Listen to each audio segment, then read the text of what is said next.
Well, Davy Jones is in the building. Is that what the guy just said? Yeah. All right, let's play a spot and we'll go get him and bring him on, all right? It's 20 minutes before 8 o'clock.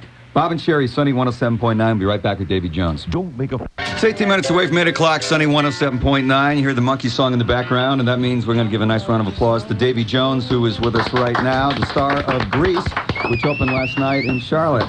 Good morning. Stay in your seats, folks. How are you? I'm very well. How are you?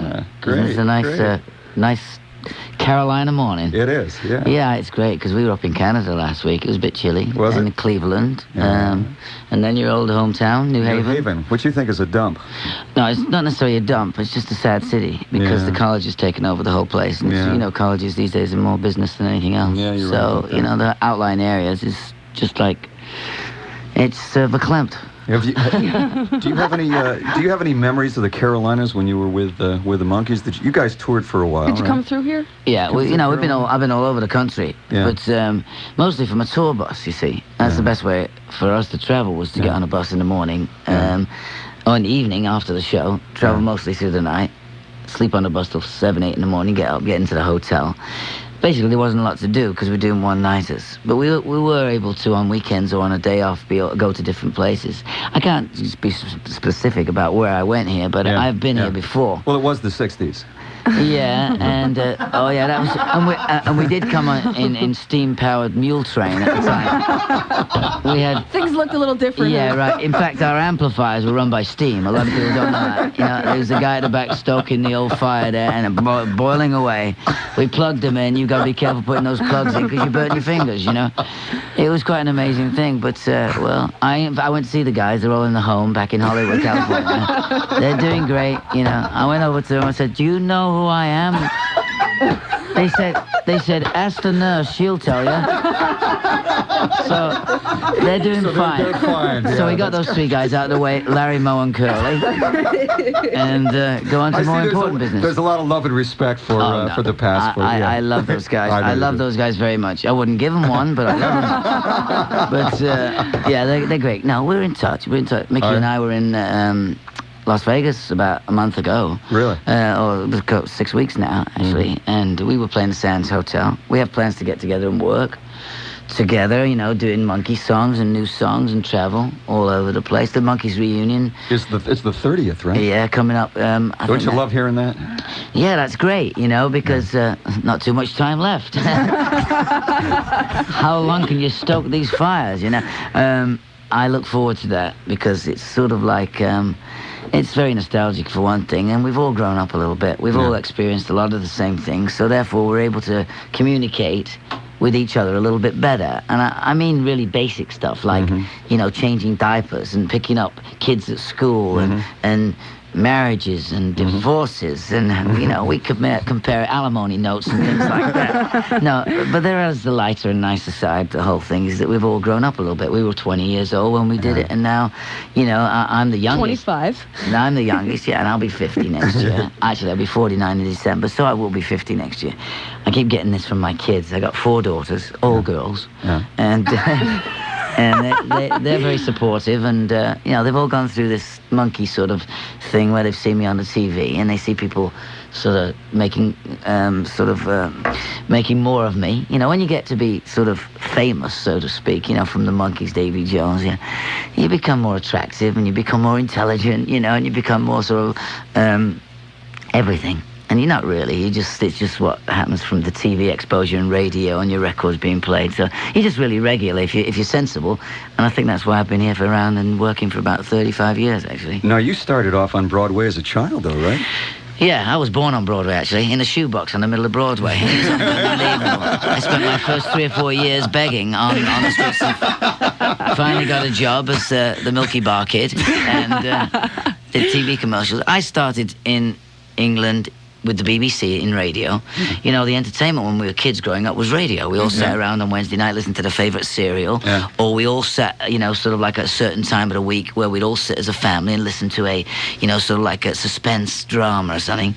Well, when I was growing up, I was in school play, and then I was in local church plays, and then the Boy Scouts, you know, whatever it was, their sort of like concert, you know, playing the trumpet, and it just sort of went on from there, where I went into radio, reading the story, morning story. At 11 o'clock, they have a morning story in England, and I was like one of the youngest people to ever do it. Usually an older person read the story. And this is throughout the entire country. Yes. Well, the BBC. There was BBC only covers the entire Yeah, country. there was only one channel, BBC, and then all of a sudden the radio stations started to build, and the pirate radio stations, they were having radio stations on boats off the Off the coast, yeah. Even Capital now, Radio, as they do now with gambling casinos, if they're built on water or whatever, there's a rule, you know, or the Indian reservations and all these kinds of things. So they got around that. It was a monopoly, and they decided, you know, BBC One, 2, ITV, and then they've got Channel 4 in England for television, and they've got a lot of radio stations. So as the business started to grow, I mean, when I joined Actors Equity, there was 75,000 members in Equity. That was it. But that was in 1960, Right. you know, and now probably there's about 2 million or more, and most of them are out of work, you know. But, Right.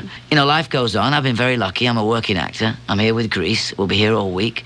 It's a fun show. It's one of those shows that I think a lot of kids did in school as sort of like part of their drama thing. Yes. It's an easy thing to put on, especially in school. Well, you play a DJ, and as we all Vince know, Fontana. that's pretty easy to do.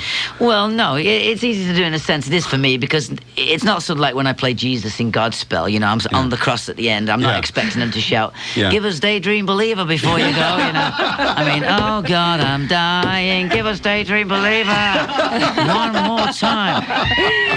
You know, I don't actually get that. But as Vince Fontaine, the DJ, you know, I come out and I actually do a half an hour. Yeah. The show starts at 8, but I come out at 7:30, welcome the people into the theatre. I get down in the audience. I talk to them. I sign autographs. I move about, you know. Yeah. I'm a very sort of accessible person. You know, I'm an early riser, and I like to go to bed early with a book or someone that's read one. And, Good luck here, Davey. Okay. You know what? Hold it for one second. We'll continue in just a minute. It's 11 away from 8. This is Sunny 107.9. Davy Jones, starring in Grease. Get your tickets today. Bob and Sheri on Sunny 107.9. Bob and Sheri in the morning. Pennsylvania Wood, 8620 Monroe Road. New at Pennsylvania Wood from the furniture makers of Johnston Benchworks has a brand new line of handcrafted upholstered furniture, sofas, chairs, ottomans, etc. They're built right here in North Carolina, and their design is complemented by their construction and how long they're going to be useful and comfortable in your home. Also at Pennsylvania Wood are the pieces I was telling you about yesterday that are handmade in England by Richard Kimball. And it's made out of English waxed pine. They use reclaimed lumber, and they make hutches and dining room pieces and tables. It has a sheen to it and a patina that you're not going to find anywhere. Absolutely beautiful, handmade English furniture from Richard Kimball at Pennsylvania Wood. That's right, and Peter Tork is making some of this furniture now, too, I understand. Bills get that furniture because Richard Kimball's always on the move, isn't he? So that's very, very difficult. He's waiting Well, on the one-armed man does all his sanding, actually. It's the only thing. It's the only work why he he can has get. one I arm. wonder why all the chairs have 2 legs. It's Pennsylvania Wood. Stop by. It's a great place. Hi, we're broadcasting live from Revco. Sorry. Sunny 107.9. Continue with Davy Jones, star of Grease, in just a moment. It's 8 away from 8 o'clock. Good morning. We will tell you who our guest is, but we can't do it at this moment because it's 5 minutes of 8 o'clock, and on the phone is our producer Max's sister, Candy. who is. Hello, Candy. Hi, Hi, Candy. How are you? just fine. You're probably wondering why I called last night. Yes, I I, was- probably was. Looking for your schedule. We have a special guest for you to speak with this morning. Okay. Why don't you go ahead and talk to her? Hello, Candy. How you doing? This is Davy Jones from the Monkees Oh here. my gosh. How you doing? Just fine. How are you? I'm doing very well. I'm here doing Grease, the You are musical. really? Yeah. Down How's at the show going? It's where we opened last night. It's fantastic. And Okay. we figured we'd stay around till Sunday night. Candy saw you in concert when Jimi Hendrix was opening for you. Yes. Oh, yes. My goodness gracious. A very, very long time ago. Yeah, he's crazy, man. Yes, he was. What was that concert like? I had heard that Hendrix opened for the Monkees. Yeah, he did about 8 concerts for us. It was interesting. We saw him down in. Excuse me, Candy. Hold on a minute. We saw him. Right, no. We just called I to know wake this you up and story. then Go tell ahead. stories around you. We saw him down in the village performing. We thought he was very variety, as the Monkees were variety. You know, they were sort of like vaudeville in a sense. Our TV show was anyway. And we went on the stage, and we thought he would be a good kind of act to have. And he came on and did the thing. You know, played his guitar with his teeth and then set it on fire with lighter fluid afterwards. Yes, he did. We were just hoping he didn't sort of like want to put it out on his own, you know. And then like, oh, please, no, Jimmy, no. Don't do that, Jimmy. Then finally he left after about 6 or 8 concerts because he'd get through halfway through Foxy Lady and they'd shout, "We want Mickey, we want David, we want Peter." He did not go over well the night I saw you all. Well, you know, it was a different thing. Obviously, soon after he did go over very well, and people understood him a little bit more. You know, That's right. Hopefully, He you got know, his own following. it was a shame that he didn't stick around longer. You know, but he will be in the Rock and Roll Hall of Fame. Yes, That's one I thing, believe he is. That's you exactly know, right. Now, Candy, did you have your bedroom all decorated with posters and Absolutely. pictures of Davy? Absolutely. Did you have a lunchbox? I had a lunchbox. No, I didn't have a lunchbox. I used to eat my lunch while looking at your picture painted on tin. That's how Davy. we were paid, actually. They gave us a lunchbox and gave us a sandwich. And they gave us a banana. I opened it up. There was nothing in it. You know what I'm saying? That's the kind of deal we got. I've got a similar agent. I know what you're talking I about. know. We used to stand around and pantomime the Monkee stuff. Everybody had their own part. I was Peter Tork because I wasn't very bright and didn't know how to play any instruments or anything. I really couldn't sing too well, so they gave me the Peter part. And you were blonde. Yeah, that's true. Well, you know, it was interesting. When we first were put together there was obviously an idea that we were supposedly sort of like the American Beatles. We wanted to do a Hard Day's Night every week on television, basically. And then they decided, well, Nesmith and Tork were very good players, actually. And they'd been in bands and played in different sort of situations. Mickey had played in a band, too. But when they asked, it was interesting, who was going to be the drummer, none of us were drummers. So Peter, Mike, and myself took one step backwards and Mickey got the job. You know? It was pretty much like that the whole time we did the series. So, But everybody sang, right? oh yeah, we sang. I mean, we made over sort of like 12, 15 albums. I mean, we played on the albums. We played in concert. I mean, we Yeah. weren't the greatest. I mean, we played the national anthem and people from every country stood up. It was unbelievable. But it was great. We had a great time. We were Yeah. young. It didn't matter. Our amps were sort of like, you know, very sort of fresh. They didn't have the kind of equipment they have these days. Yeah. So we went straight out of the guitars, into the amps, out to the audience. Yeah. So it didn't really matter what you played because they were screaming the whole time, Yeah. "Get Jimmy off, get Jim." No, they were screaming the whole time, so we could have been playing anything really. Yeah. But All right. it was great fun. It All was right, a she's got to lovely get time kids in to my life. school. I know that. Yeah, Candy, and we've got to go to the news. Oh, okay, well, you guys, this was a real treat this morning. Thanks, Candy. It was nice Bye. going back. Love you. Take care, Bye-bye. Davey. We'll Bye. be Bye-bye. right back. And can you take a couple of phone calls from some of the Sure, fans? why not? All right, great. We'll pause for the news. Be right back with Davy Jones, the star of Grease, here in Charlotte this week. Davy Jones is the star of Grease. It is in Charlotte this week, and he is a very, very funny guy. He is an entertainer. And I mean that in the broadest sense of the word. He can do so many things. He's funny. He's a good singer. He's a good actor. And we you've could just ask him. And written I'm a book? shorter than you are, too. And right? he's the only person that's ever been in the studio shorter than me. So I especially like him a great deal. And we could ask him a million things, but let's let some of his fans talk to him right now. Hello. All right. I think we have who? Cindy. Cindy is on line 4. Cindy, good morning. Good morning. How are you? Fine. Good. Bob and Sheri, thank you for the grease ticket. You're welcome. Yeah, I was the one that fell down the waterfall and then had Landon. Remember I talked to y'all last week? Yeah, and we Yes, gave you the yes. tickets. And we That's got right. and we went last night and Yes. it was wonderful. Davy, you were great. Thank you very much. It was so much fun. I even got up on stage and danced. All right. So- Well, wasn't it energetic, weren't they, all those kids in that show? Yeah. It's unbelievable. It was wonderful. And let me tell you, Davy was all over that auditorium. Up on the seats and dancing everywhere. It was wonderful. Well, just get them going, you know, so they know it's the kind of price of tickets these days, you know. You've got to, if they're not having a good time, you've got to convince them that they are, you know. So, yeah, it was great fun. It was really Well, a lot thanks of for coming fun. on stage. That's all part of it. Having a little dance, having a little bop, you know. That's right. That's So, right. you I like- really enjoyed it. Great. Well, thank you so much for calling. Oh, you're welcome. Now, what do the folks do on stage? Well, at the beginning of the show, I come out half an hour before the show starts, so people are coming in just to welcome into the theatre. You know, have you ever sort of stood in an elevator and never talked? You know, you're standing there waiting for your floor. Well, the people come into the theatre and I'm playing records and I'm up on the stage and I spin some discs and I tell them, you know, if you want a dedication, please, you know, give it to the usherette will come up and give it to me and I'll play your song and, you So know. you're ad-libbing with the audience. as Yeah, they come just a in. little bit. Mostly just to play songs to keep them Yeah. you know, nicely, you know, get into the mood. Kinda energized. Yeah, energized, exactly. And so that's basically what I do. And then I've decided I come off the stage instead of standing up there. I come off and I go into the audience and talk to people and, you know, just be familiar and friendly, and it works, you know. I mean, it's a case of, you know, just making people relax, because theatre's always looked at as being someplace where you put a bow tie and tuxedo and you go there and it's stuffy. But theatre isn't like that anymore, and it's nice to go with a nice clean shirt on or a jacket or whatever, but if you don't, then you don't have to. It's not sort of like a bow tie and tuxedo time. Well, plus people must be thrilled that it's actually you coming out there before the show starts.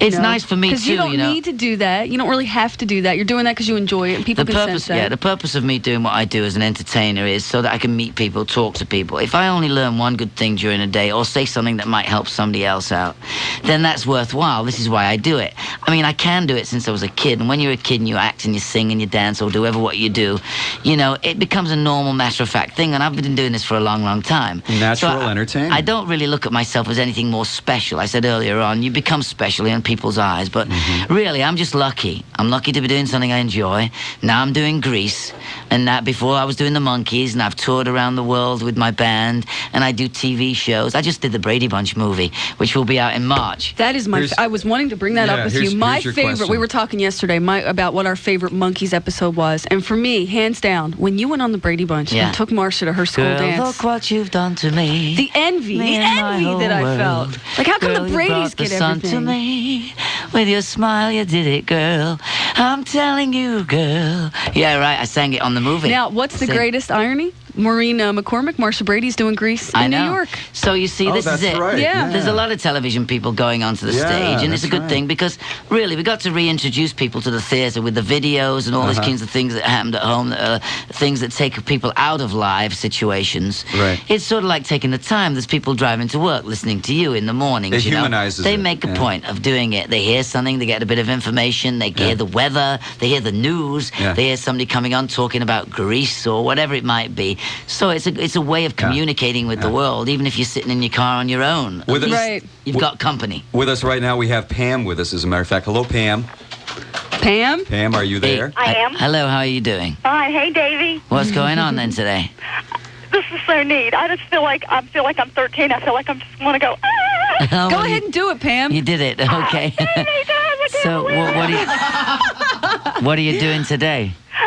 Actually, I'm a counselor and a therapist, and I'm getting ready to go do a group, and my group's all sitting in there waiting for me. But I just had to talk to Davy. I think she's Others, having, the she's mental having health hot of others, flashes, the too. mental health of others taking the back seat today to Pam's crush on Davy. Absolutely. That's great. Well, that's fine, you know. Just go in there, you'll have a smile on your face, and then just tell them you can't believe what I did this morning. That's right. And then from there, you know, maybe it'll go in a different direction. Did you used to fantasize, Pam, that because, you know, a kiss from Davy Jones when you were that age had to be like the alpha and omega of kisses? Oh, like I no know. mere mortal boy could deliver that. It was difficult for me being behind the other end of the screen, I'll tell you. If it wasn't for the pickpockets, I would have had no love life at all. Forget it. Davy, I have to tell you, though, I really loved you. And the year that I mostly loved you, my father was in Vietnam, and so we had to go and live in Michigan for a year. Yeah. And we lived in this little house, and so I didn't have to share a room with my sisters. I lived in the closet. Oh, my God. And the whole room was covered with pictures. Oh, my goodness. But then my best friend liked you a lot. Yeah. And so we finally decided that I had to like Peter. So you rented part of your closet out, huh? Right.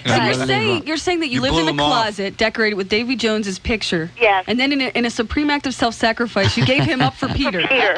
Boy, that was an act of self-sacrifice. I would have taken Nesmith. Oh, yeah, right. Oh, wool hat. One time, I had a picture on my wall that had Davy kind of standing with no shirt on with his arms up. Really? And I sprayed under his arms with Ice Blue Secret. Oh, my goodness. And it turned blue. I think Davy's career has just reached a high point here on Zenith, as it Are were. you hearing There's more than about- you'd like there's to about- right now, Davy? There's a woman spraying your armpits in Michigan. There's about 50,000 Iraqis with red armpits right now. Thanks so much, Pam. Anyway, Davy, it's just great to talk to you. Thanks Okay. for letting me be 13 for Have a a- few minutes. Scream again, Pam. Have a great day. Wow! Wow! Have a great day. Therapize. Okay. Therapize. Bye-bye. I'll see you at Greece. Bye-bye. Bye-bye. Does this happen in every town you go into? I mean, there are girls that all of a sudden are 13 again. That's great. Some therapist just came for me for therapy. It was great.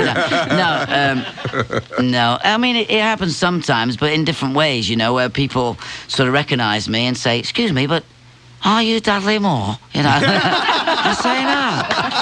What do you mean, you're a hooker? I thought I was doing so well. You know, it's quite interesting. You see, people carry on conversations with me as if it was just yesterday we met, Yeah. or even if we haven't met, you know. You have not aged much. Because of the Monkees. Well, thank you very much. It's because of the Monkees, you see, and because of people still playing the music and people sort of relating to that particular time period. There she is. She's grown up now. She's talking to other people, whereas she had her picture. She's not afraid to say, hey, yeah, Davy Jones's picture was in the closet. I think the thing with me, being a little guy and being on the Monkees and doing the things I did, I wasn't threatening to anybody. Yeah. I wasn't threatening to the guys, and I wasn't threatening to the girls. It wasn't sort of like a sexual thing. It was sort of like more of a brotherly, crush. you know, a crush, and which is fine. You know, I can handle that. You know, it. No, I it was think I something- think it was a sexual thing. I Of think for course. 13-year-old girls, Oh, they yeah, well, go for a because they we used to all- say this we about all the were Beatles. saving It our was safer. virginity How It can was you safer. How can you explain this blue stuff under my armpit? Let me just This is what sum I up wanna for know. y'all here. We have a therapist on the line who lived in a closet, spraying deodorant on a poster's armpits, making the group wait while she calls her long-lost Where is adolescent the love. world going to? Let's go to Teresa right now on line 3. You're on the air with Davy Jones. Hi, Teresa. Hi. Hello. Bob Sheri, I just want to say I listen to your show every morning. I think Thank you. it's the greatest. Thank you. And to Davey, I want to say it is such a tremendous honor. Well, thank That's you. all I can say. Well, it's great to be here and to be talking to you. I hope you can come and see Greece. It's a I hope I can. It's a fun show and lots of energy, you know, and energy is eternal delight. So that's why I'm in this show. But I'm looking forward to getting about and having a look around the town and having a look around the countryside too. It's great to hear the birds chirping again. So Yeah, you need to get around Charlotte a little bit. I think you'll be impressed. Certainly will. I know you played here at Ovens Auditorium because we had a woman, remember, about a month ago who called up, who managed to get backstage and interview you for her college newspaper. Well, there again, you see, that's important to me to be able to talk to people. As I say, it's all to do with that theory of hearing one thing that's going to help you or passing something on, you know. And college newspapers and sort of like, you know, local radio, hospital radio, whatever it might be, is very important to me. Because it doesn't have to be top of the bill. It doesn't have to be a bestseller to be good, you know. It doesn't. We You know don't have that. to always carry the flag at the front of the procession, you know. Right. You know. Well, I this try to explain this to my kids. You don't have to be there shouting and screaming at the front, how old leading are the your charge. kids? I mean, Custer found that out, didn't he? He You know? certainly did. How right? old are your I mean, kids, David? my kids are 26, 23, 13, and 6. And Yeah. believe me, this show is cleaning up after the elephants in the parade. Right. Where you are. Well, Custer was lying on the battlefield with the arrows sticking out of him all over the place, and he says, I can't understand it. They were singing and dancing last night. All right, Teresa, do you have any teenage sexual experiences to share with us, or shall we move along? Do what? No. Do what? We Can't got hear to. anymore, Bob. Thank you, darling. Great to Bye-bye, talk to you. Teresa. Bye-bye. All right, Davey, thank you so much for joining us this morning. It was great. Thank you. I loved it. It was lovely. It's And great. Greece is here, what, through the weekend? Yeah, through Sunday. We got 2 shows on, I think, Saturday and 2 on Sunday. Terrific. 7 I'll be o'clock. out Saturday night. Right. Get my Okay, tickets. that's. Well, make sure you get there half an hour early so I'm I can going to jump now. around and sing and dance and carry on. I I'm can't- going to now. I can't tell you how entertaining you were. You just Well, worked thank so you hard so much this for early in having the me. morning. Pleasure to meet you. Great. Keep listening, everybody. Terrific. It's 16 after 8, Bob and Sheri. We'll be right back. Sunny 107.9. When I needed sunshine, I got rain. She is. Brooke Shields is going to be in. Yeah. She's starring in something on Broadway, isn't she? Okay. She's starting on Friday. She's going to get herself. I thought love was only true in fairy tales. Oh, great. So You don't have to mention it, but if you want to. we'll tell everybody on the air what we're talking It's about. too, Thank we are mentioning it. Yeah. All right. And come and meet everybody. I will. Thank you very much. Bye-bye. Get me. That's the way it seems. It's 8:21, Sunny 107.9. Hey, Al's actually taller than Dave. You guys are Yeah, I probably going know. to keep him around the I building know. all day. What a nice guy. I mean, what a funny guy. I mean, he's just so entertaining. What a isn't he? charming person. What was he saying about Brooke Shields? Brooke Shields, who is going to be doing Grease on Broadway, Davey says is going to start doing Grease Friday night in Charlotte as part of a preparation for taking the role over on Broadway. Now, I bought tickets because my in-laws are coming to town. They've never really seen a show. And here they're going to get to see Davey, Sally Struthers, Rex Smith, and Brooke Shields. That's a good cast. You know, that's a really- Friday and Saturday night. So That's a great cast. if you are waiting for a reason to get tickets Is that to 100%? Grease, Is that 100% on Brooke Shields? well, I can't imagine that Davy Jones, the cutest monkey, would lie to you. Yeah, you're right. That's pretty good. Boy, she's beautiful. I had her in the studio over there once. You think Well, I mean, she I didn't remembers you, have her, Bob? but I mean, it just- I'd watch how I phrase She's- that if I were you. I interviewed her in there. All right, let's go to Glenda, who's probably trying to get to talk to Davey and is now very disappointed. I'm sorry, Glenda. How are you? I'm fine. How are you? We're doing great. They had to move along, but we're glad you're here. Well, Were you a so much Monkees for fan? my first time call. Were you a Monkees fan? Yes. Oh, unbelievably so. I have all their tapes, You still play audio. them? Oh yeah. Yeah. I have them in my car. Uh-huh. I have them on video when they ran those. They had like 24 hours straight of Monkees. I sat up 24 hours and taped every single Did one you of them. bless your heart? Yeah. Are you going to see Grease? If I can afford it. You can afford it.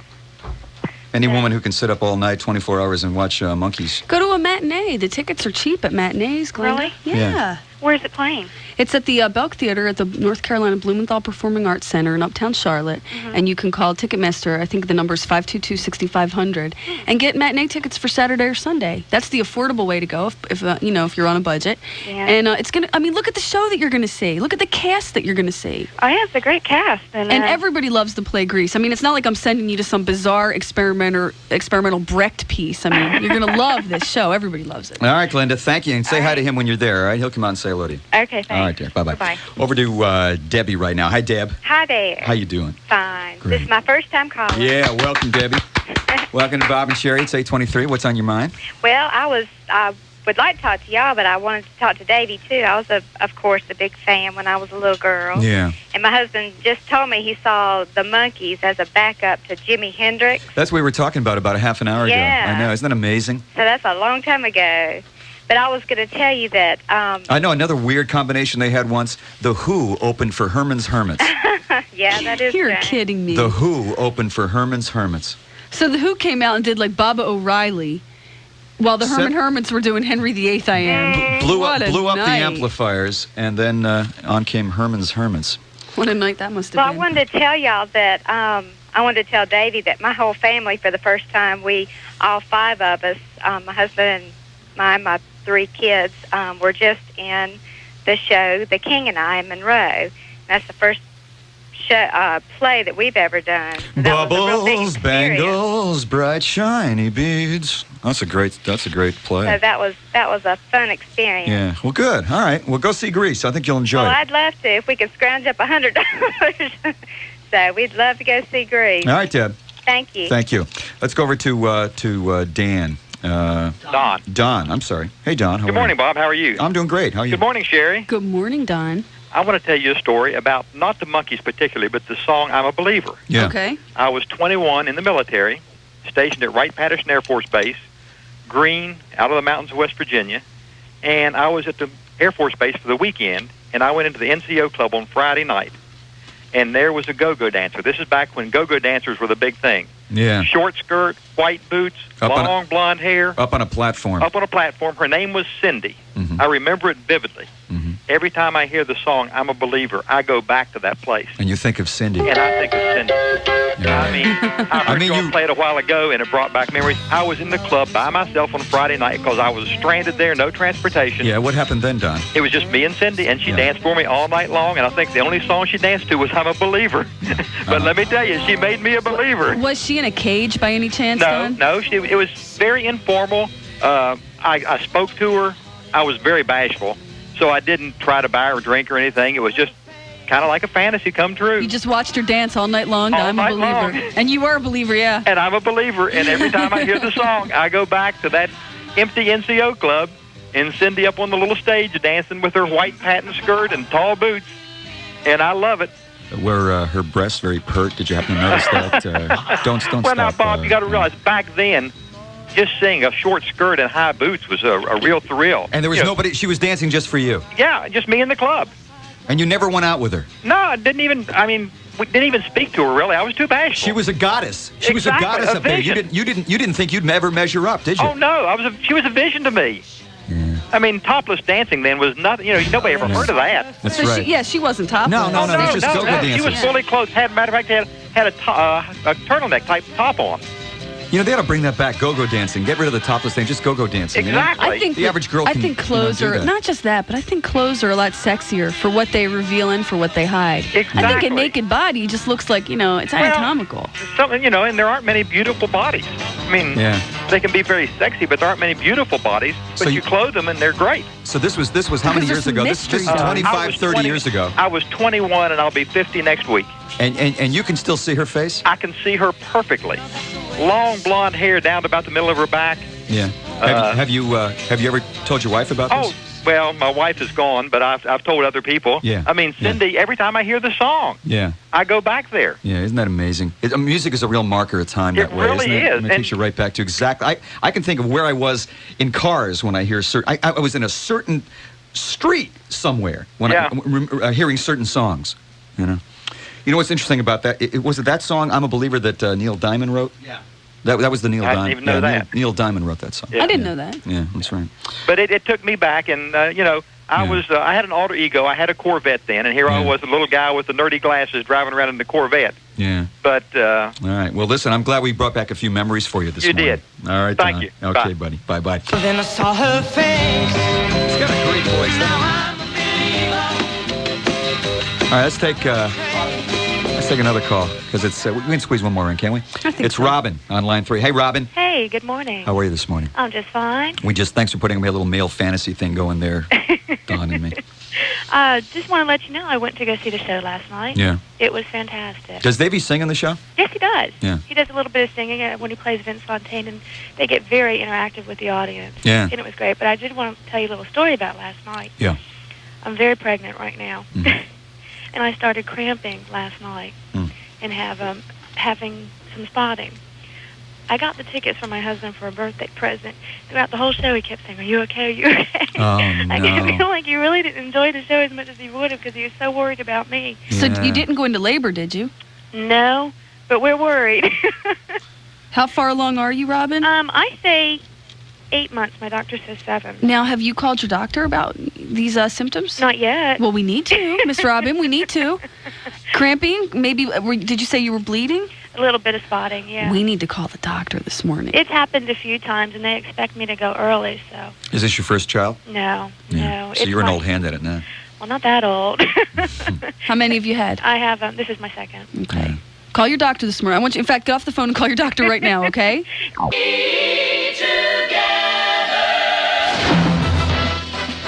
Good morning, 8:31. It's Sunny 107.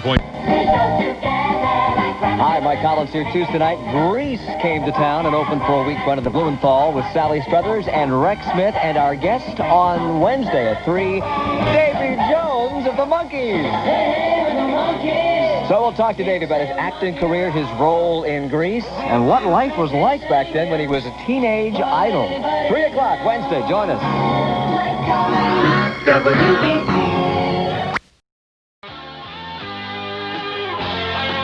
I think I just blew Davy Jones out of the studio here with the volume in here. You weren't there last night. I didn't see you in the audience. Who, me? Yeah. That's okay. I saw him in the lobby a couple minutes No, ago. I'm talking about the show. Oh. I didn't see you in the show, in the auditorium last night. I mean, everybody was there. Well, not everybody, because they got a bunch of other performances to go through here. Yeah. But Grease opened last night at Blumenthal Performing Arts Center to, a full house, and it should be a nearly full house every single night this week.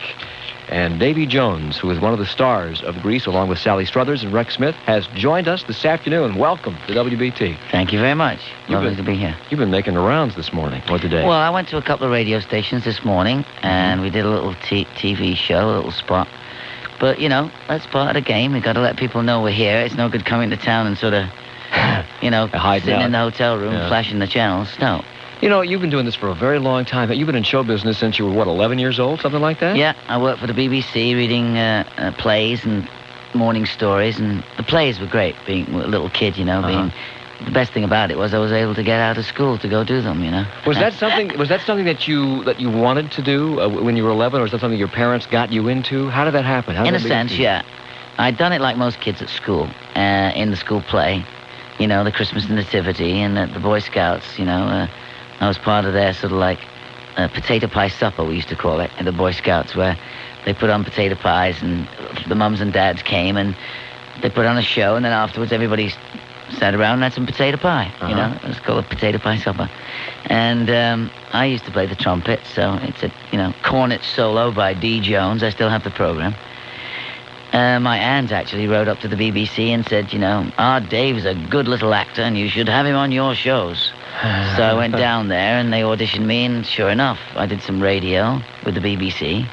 And then the producer talked to another producer, and I did some television with the BBC. And then another one talked to another one, and that's the way those things work. And then by that time, I was the ripe old age of 14. time to leave school. Everybody knew what Davy Jones was going to be. He was going to be an actor. So I did as most kids do and did something completely different. And I became an apprentice jockey to ride horses, you know. Yeah, it's amazing. So I own horses now. I have a racing stable in England. I've got some horses in Pennsylvania. In fact, I was at Thistledown Racetrack in Cleveland yesterday, which was great. Seeing some old pals of mine that I've known for, well, all those years, since 1960, 61, when I was in the stables. They're riding there, and I just, you know, can't leave that kind of life behind. I love animals, I love horses, and it's something that my children and I share as a common interest is horseback Was racing. the interest in being a jockey and in horses, was it something that grew out of a rebellious period of your life, or was it something that you'd always been interested in and never had a chance to do till you were 14 and could pretty much venture out on your own? No, I think it came from my father and I watching the racing on Saturday afternoon. And I sort of like rode a lot of winners on the armchair, you know, going, go on, you know, and I'm being shorter than most. I was kind of perfect size. There was no horses in the area I lived. I lived in the city. So the only horse that we ever saw was the rag and bone man coming round, you know, collecting the rubbish and the scrap metal and such. He had a pony pulling a wagon, you know. Yeah. And then on holiday, when we went and saw the little donkeys on the beach, I sort of got on those a couple of times. But I knew nothing about horses when I went to the stables. It was my size and also that rebellious sort of like 14-year-old doing something that everybody hadn't guessed he was going to do. They all said Davy's going to be an actor because I'd done some stuff before I left school. So I obviously, as a kid, did the complete opposite. How were you as a jockey, I mean? I thought I was pretty good. I still am good. I'm a lot better now. I'm actually thinking of taking out a license in the next year or so over here in America and doing a bit of riding, maybe some match racing or even some professional riding. I hold an amateur jockey's license in England. I ride steeplechase. I've, in the last 3 weeks, gone down from 135 pounds to 125 pounds. And I could easily get down to 115 if I was to work on it. So it's just a case of exercise and desire, you know, so healthy food and healthy eating, exercise and rest. You just got to adapt to all those things. You know, in advance of you coming here, I was just asking people who know about you or thought they knew about you, about your career, and they said, well, you know, he was a jockey, and he was discovered by somebody, and they put him in the Monkees. But that's not how it happened at all, is it? In a sense, yeah. It was that I went to the stables in Newmarket, and I was still a bit of a lad. I was only 14 and a half years old when I first went. I left school before I was 15 years old. And in the summer, I went for a trial. And then at Christmas time, when I was supposed to leave school, I was too young to leave, but I left. And I had my 15th birthday during that Christmas break, which meant I didn't have to go back in January. Because I did have to go back until midterm, but I didn't. And I kept breaking away from the stables once I got into the stables and to go off and do radio and television plays. Well, finally, there were some agents that came to the stables, and I went actually beating, when they went out grouse shooting and pheasant shooting, I went out beating the grass for them, you know. You know, you go in and you drive the hares or whatever it is towards these shooters. And great sport. Yeah, it is an interesting sport, isn't it? It's funny because I'm a vegetarian, have been for 30 years. So I'm not somebody that would do a thing like that, but at the time it was something that I was asked to do, and I did, you know. Agents are lousy shots, by the way, so if ever you get a job doing that, make sure there's no agents there. But they knew that I was cheeky and I was a little forward, and I was sort of like busy driving the pheasants and the hare towards them by turning up my radio to the local radio station, singing along with Johnny Tillotson or somebody like that. And there was this job came up as the Artful Dodger in Oliver. They took me up the weekend because the trainer said, you know, I'd make a better actor than I would a jockey. I'm still in contact with that trainer who said, I said that because I wanted you to go away and come back and own horses instead of mucking them out, riding them and getting up. But that did happen a number of years later, in 67 actually. I'm talking about the year 61 now, 62. But back in 67 when the Monkees happened, I came back and I owned horses in the stable. He was quite right. But since I've kept up with the horses, I've kept my love for them, my ride. And but that's a nice man to do that for somebody to be able to see and to think enough of you as a person that they would want you to go and make a lot of money it's something they knew you could make a lot of money at, and then come back and actually be in charge of something as opposed to just riding for your living the rest of your life. I sat and had dinner with these guys, these lads, they work at Thistledown in Cleveland. One of them's called Gary Cooper, who's been the leading rider there for many years. Another guy called Keith Beeson, who is a valet. He helps the jockeys get their stuff together, and after the races, he cleans their boots and does their saddles and does all the stuff that valets do.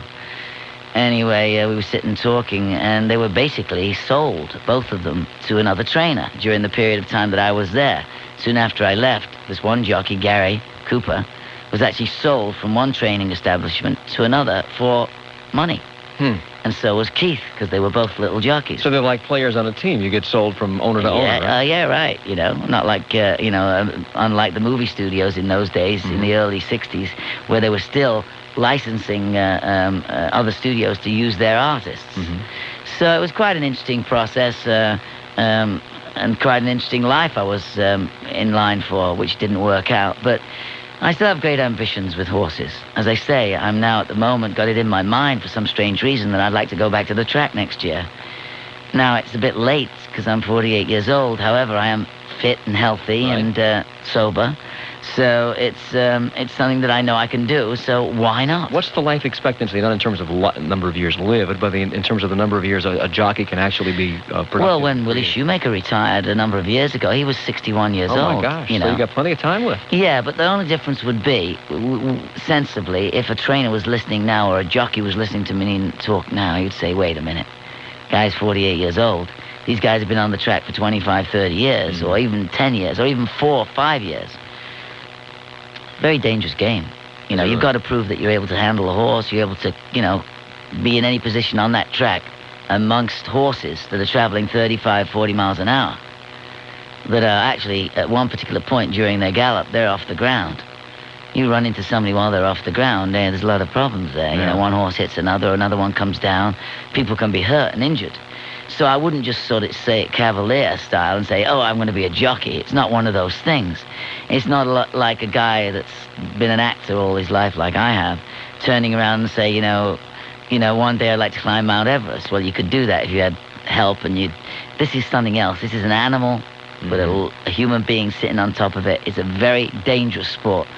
And I wouldn't just say it if I didn't think I could do it. I can do it. And I happen to be a very good jockey.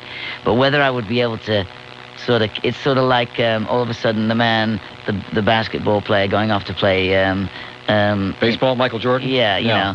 I mean, it's a different thing. He's a young man, so he is playing in the minor leagues. Right. However, he did do quite well, but focus was on him, and probably if he hadn't been Michael Jordan, nobody would have even taken any interest of his hits or his misses or whatever it might be.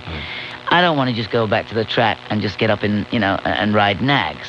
I wouldn't want to go and ride also rounds. I'm not used to being second. I would want to be there in the shake-up at the end, know. So I wouldn't actually go on just for the sake of ride a nag, because I can go home and ride my own nags, Davy Jones, our guest today. Davy Jones, of course, from the Monkees. Davy Jones from, I didn't know this until I read the program last night, the original cast of Oliver, the original Broadway cast of Oliver, and the original London cast of Oliver, correct? I was not in the original London. I took over from somebody who came over and toured with the cast here in America. And before they opened on Broadway, they went to Canada, to the O'Keefe Center, where we played last week. And they brought me over there. In fact, the story goes, the producer, David Merrick, came to see the show in England before the show was going to New York. He saw me do the part, and being a Manchester boy, Manchester accent is different than the Cockney. The Manchester people talk like this. They say bootlick like the Beatles used to talk. How you doing, John, Paul and Ringo? They talk like that, you see. Well, Cockney talk like this, you see. So being coming from Manchester, I had to think about what I was saying, and I had to talk very slowly in order to be able to do the accent, you see. So for the first time, the guy could understand what the Artful Dodger was saying. He saw the show on Friday night. On Sunday morning, I was sitting on a plane next to him. We flew to America. Then I flew to Canada. I joined the show. I opened on Broadway. I was nominated for a Tony Award, and just a case of being at the right place at the right time. It's amazing, and it's a great show, and I'm surprised that it's such a well-kept secret that you were the original Artful Dodger. I mean, you're not on the album because I guess they recorded the album before you got to America. Well, you know who took over after I left England? Phil Collins. Are you serious? Right. As the Artful Dodger? Yeah, that's correct. Who knew? Isn't that neat? He took over from me.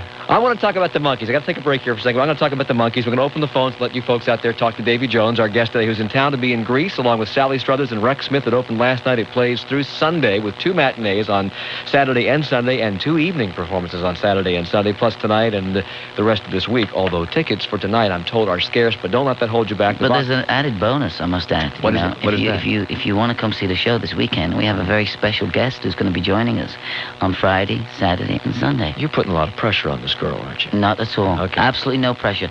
That's the thing about working in the theater. There's absolutely no pressure because it can't work unless everybody joins forces and works together. It's a team effort. It's not any pressure. Of course, I'm talking about Brooke Shields. Shields is coming into our company this weekend in order to get herself ready and prepared for Broadway. And there's nothing that any one of the cast members would want to do but help and steer her in the right direction.